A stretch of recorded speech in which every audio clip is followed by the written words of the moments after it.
Thank you, everyone, for joining us. It is the moment we have all been waiting for. I've especially been waiting for it, and that's to share with you the top 5 albums of 2021.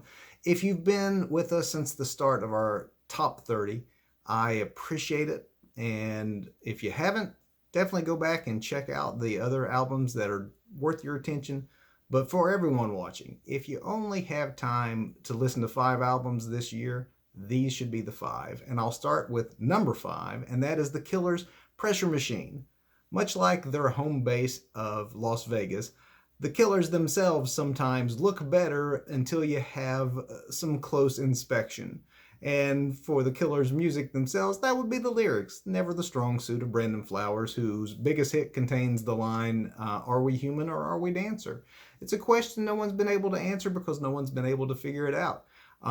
Even though I am obviously biased towards songwriters, my list, my top 30, as you'll see as we move forward as well, it's all heavy with lyricists and storytellers, and I know that I have this bias, but I'm not immune to the fact that rock and roll is meant to be fun. After all, wah bumpa loo bumpa womp bam boom, and the indecipherable lyrics of whatever the heck they're talking about in Louie Louie are stone cold classics, and so I understand the spirit of rock and roll itself sometimes is more important than what's being said, and that's always been the case with the Killers. I've always loved them. I've never placed them, though, this high on my albums list because while they're a great live act, I've always considered them a singles band. They put out these indelible singles like Mr. Brightside that have rightfully elevated them to really one of the last of the rock bands we have that have the mass popularity that would allow them to like headline festivals, for example. You just don't see that with guitar-based rock anymore. And for that, I appreciate the Killers and the fun that they have and the great live show that they put on. But lyrically, they've changed something here on Pressure Machine.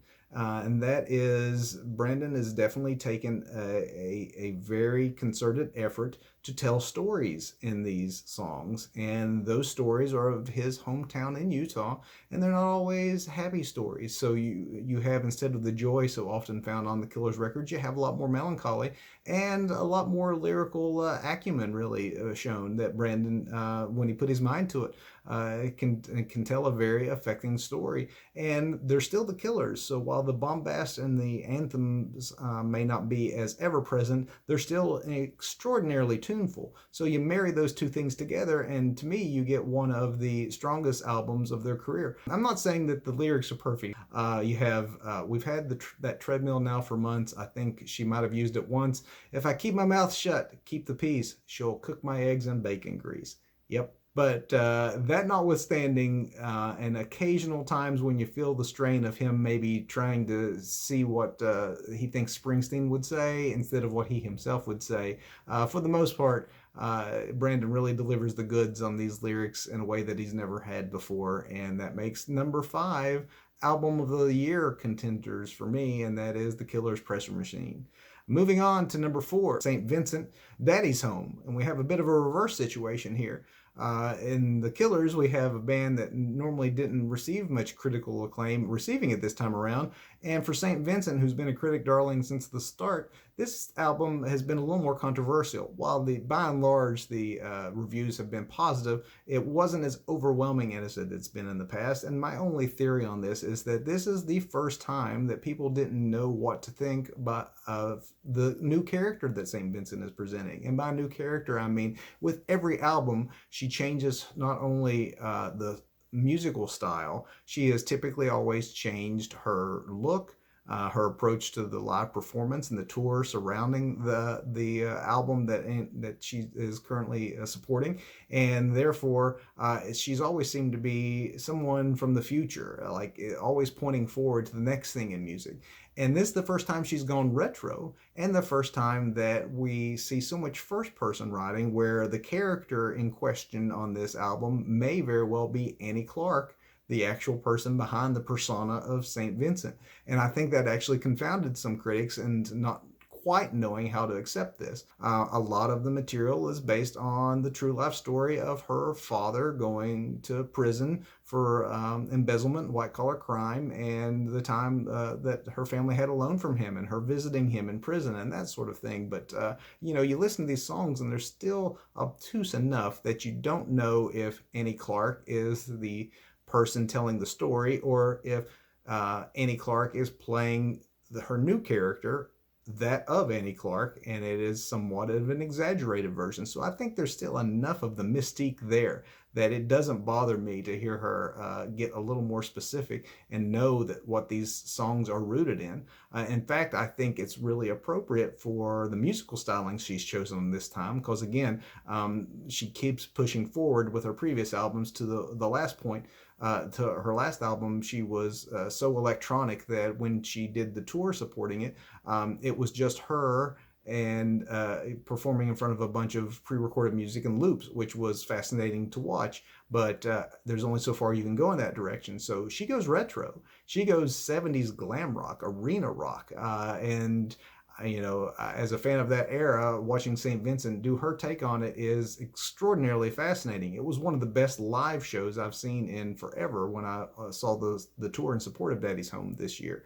But it is a red hot band, and it does a lot to enhance the first person stories that she is telling. So whether it is the Pink Floyd style psychedelia of several of the songs in there, or the very glammy first single, Pay My Way in Pain, very much of a David Bowie vein, there is a lot to unpack in Daddy's Home, and it is worth doing so. So Daddy's Home is my number 4 album of 2021.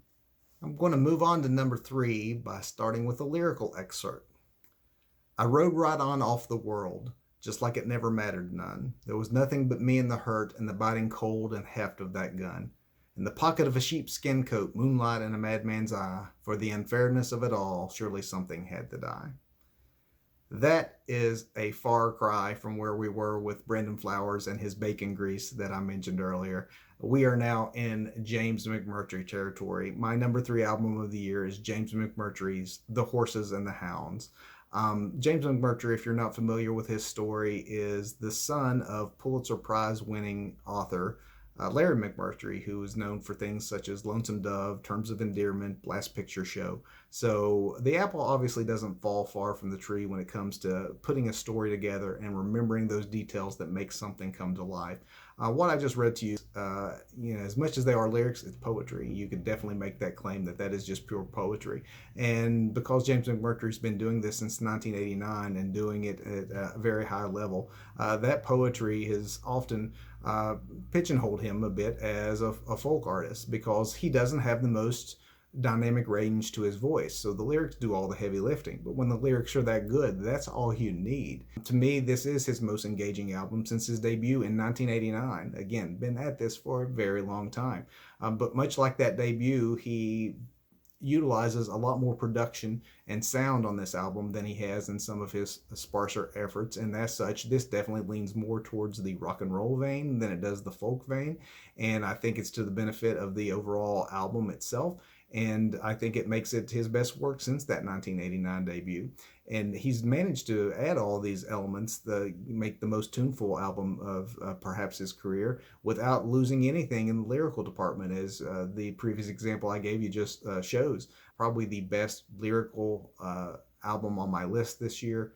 So if you're a fan of the words as much and hold it as equal regard to the music, then this is the album that you'll definitely want to pick up. And for everyone else, then just enjoy the combination of the music and the lyrics, and then hopefully the lyrics seep in for you, because this album also contains one of my favorite songs of the year. If you can get to the end of this album and hear Blackberry Winter without getting a lump in your throat, if you can do that, then I'm going to question the way that you're living, because that is absolutely a devastating tune that is a must hear, and maybe my favorite song of the entire year. So definitely give that one a listen.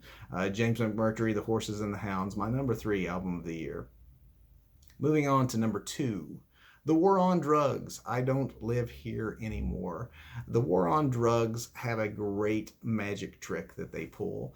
The trick is managing to give fans what they want and expect while also moving forward artistically in a way that's subtle enough that what to some acts would be a slight change is comes across as a revelatory reinvention for the War on Drugs.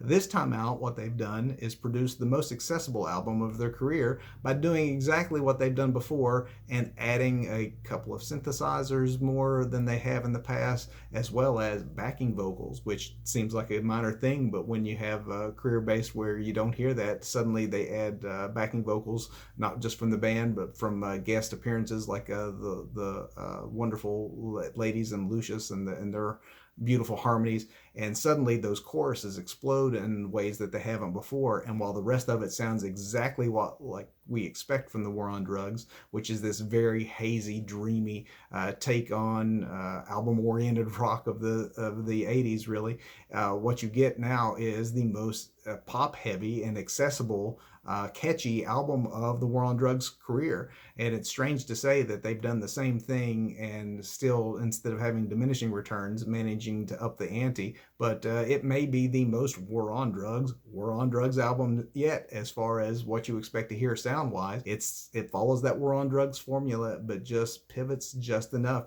that it becomes something a little different for their catalog. But yeah, you have the songs that oftentimes start slow and then build, and before you realize it, very so subtly, it's not like they explode, but by the end you have an outro where there's 1,000 things going on, and there's just this very dense production that just sweeps you away with a wonderful feeling that you can only get from listening to the War on Drugs. My number 2 album of the year, which takes us to the top spot.